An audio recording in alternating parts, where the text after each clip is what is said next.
Bidvest now is a Southern African industrial holding company. Market cap, 42 billion rand.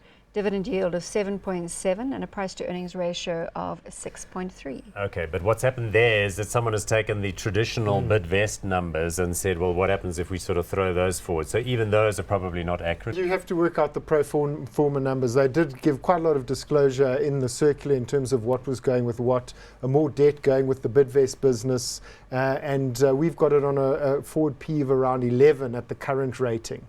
So it's a broad-based South African industrial group. This is now 95% South African earnings, so very much a play on South Africa and corporate South Africa. You know, exposure to the automotive sector, business, office automation, business services, freight.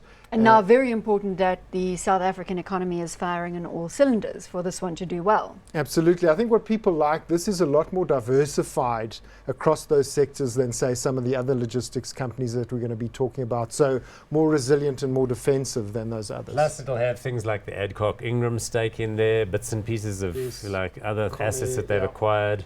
But what is the core of the business? I mean, the biggest part of the business, is it the automotive retail business? Is it services like cleaning and security? There's the financial services business in there as well. Right. So it is very well diversified. Yeah, that's the whole point. Freight is the largest part of the business now. Okay, so it's appropriate that it's still in this logistics conversation. Yeah. And then the Adcock Ingram element? Well, who knows where they're so going with that now it's about 7% of the sort of market cap now. So it's more material where people sort of, okay, it was maybe, you know. It was minor when the two entities were combined. Yeah, so now I think people will focus, what are their plans with it? What about management quickly? Lindsay Ralphs is the CEO, so he was operational in this business from the beginning anyway. That's right, really, and I think with the sort of divisional structure that they created, really he has been managing the business for some time.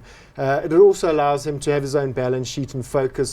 Management has indicated that they are looking to internationalize the business more, and that's one of the areas that they can grow, and also potential acquisitions, which they've been very good at and ready to continue with that. So in the second half, they've said a potential acquisition. Did we look at the share price graph again? We're going to have a look at just... so that's the 5-year chart of Bidvest, the overall whole thing, and now what will be left will be the piece that's come out, and accordingly it will deflate in value. And that's that 48 billion rand market cap. Correct, and the share price is around 120 rands a share or something. 125 around there, yes. Are you hot or not on this one? Well, here's where it gets interesting. Let's ask him first, because, you know. I purposefully asked you, but I see where this is going. Yes, Rowan, is it hot or not? I think if you compare the rating, and this now becomes an alternative to, say, a Barloworld or an Imperial, what would you rather be? And we've mentioned that this is more diversified, more defensive, so this would be a pick over those. At the right price, I'm hot at these levels. You would opt for it over Barloworld or Imperial? Correct.